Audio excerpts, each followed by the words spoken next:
Kiddushas Levi says in Parashas Noach something fascinating. Noach was a big tzaddik. He did fantastic. But he did not defend the dar. He didn't defend the dar. From somewhere else it says he was mekatnei amuna. He didn't believe in himself. A tzaddik geyser v'akadosh baruch hu mekayim. He wasn't willing to throw himself out. When Hashem said, I'm going to destroy the world, go into the teva, he should have said, I'm not going anywhere. Take me with them. He could have done a lot of different stuff to defend them, to get one guy at least. We know that he wasn't zeicha, he wasn't able to get anyone to do tshuva. But also, he didn't throw himself and grab another guy and bring him into the teva. Not one guy, he chapped and said, Hashem, this one's on me. Nobody? Not even the shviger? No, I was thinking the only thing, can you imagine, the whole world is being destroyed. Everybody's being destroyed. And he sees, it's floating away. One nechama he had, the shviger was outside. Can you imagine, very awkward conversation with his wife? She says, Noach, so what time should I tell my parents to come to the boat? It's like, we don't really have room. Meanwhile, the hippopotamuses and the elephants are all coming. Yeah, tell them we don't have room. Oh, you know what? Tell them we're leaving at 4 o'clock. Meanwhile, they leave at 2. So there was a problem, though. He says that he didn't save anybody. And for that, he had to come down as a Gilgal. Even though tzaddik, haya b'deiraisav, he had to come back to rectify that thing. Who did he come back as? Zohar Kodesh says, Moshe Rabbeinu. And he had to make a tikkun to do what? To do something that he didn't do in the previous Gilgal. Moshe Rabbeinu was masakin this piece of the neshama that was missing. Otherwise, he would have to come back again. Where was Moshe Rabbeinu masakin the chet of Noach? Macheni no mesifrecha. The Zohar Kodesh says Macheni is the letters Mei Noach. When he said Macheni no mesifrecha, it was a similar situation. Just like Hashem told Noach, I'm destroying the world and you're going to be the sole survivor. Hashem told Moshe, I'm destroying Klal Yisrael. I'll make Klal Yisrael from you. And Moshe Rabbeinu says, no deal. If they're out, I'm out. Macheni no mesifrecha. With that, he was masakein, the piece that was missing from Noach. So it comes out, it's a fascinating idea. Moshe Rabbeinu, you look at Moshe Rabbeinu, how can we even fathom? Panim al panim, he talked to Hashem.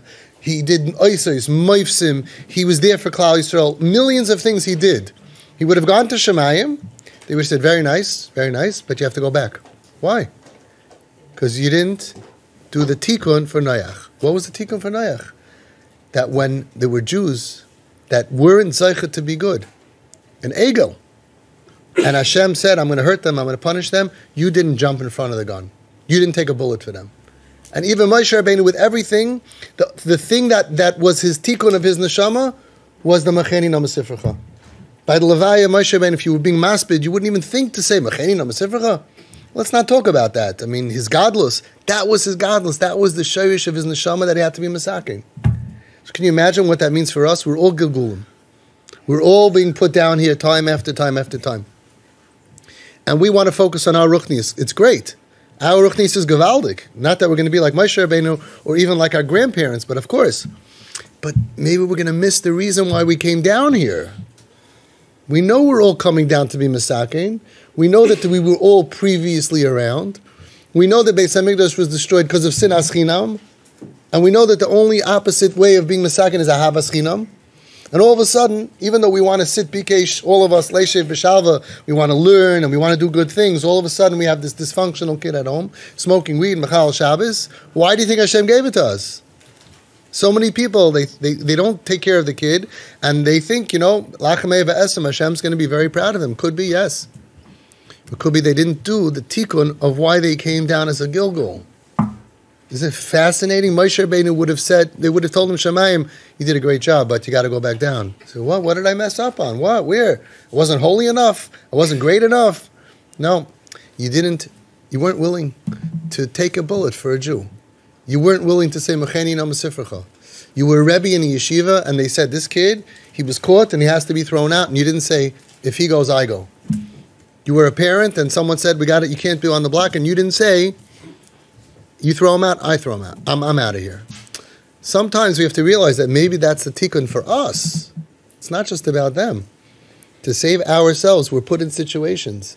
And now you can go, when you're masaking that, you could say, Hashem, listen, we're doing what we need to do, not just for ourselves, but by being masaking of not caring about other Jews that are not worthy. By the ego, when he said Mechenino, we were not worthy. Noach, in the time of the world, not worthy. In Shemayim, they didn't say, Noach, you did a great job, you saved yourself, and all those not worthy people drowned. Not enough. You put in this world, you got to be willing to sacrifice yourself to help people around you. And if you're not going to save your own kid, people in your family, mibsarcha al tesalim, it's a lav. What are you busy with? Busy learning. I'm busy. It's all great, but you might be sent back down again because you missed the tafkid that you were sent down here. We all have to look at that with that such a tifa idea. Even Moshe Rabbeinu had to be masakin for that neshama. Let's all make sure that we don't have to come back here. We make sure that we're masakin. Ma mishahavas chinom. We take these kids, that people that are put in our lives, and we defend them. And yeah, they're going to tell us, you have to have rules in your house. Rules. I don't know why angry people say rules. Why can't they just say rules? Rules, rules. Once they start with the r, you're done. The rules in your house, you tell them, yes, you're right, supposed to have rules. There's a hanhaga, you're right, but this is my kid, and I'm not throwing him out. If he goes, I go. I'm out of here. You want me to jump out also? I'll do it. It's like, whoa. You know what's interesting? Lamaisa, what happened after Moshe Rabbeinu said Mechenina? After Moshe Rabbeinu, so to speak, threatened Hashem, Lamaisa, he didn't destroy us. He made a deal.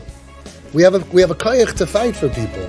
We have a kayach to say, I hear you, I understand why you want to throw him out of yeshiva, but I'm going to fight for him. We have pull. We have to fight for people in our lives.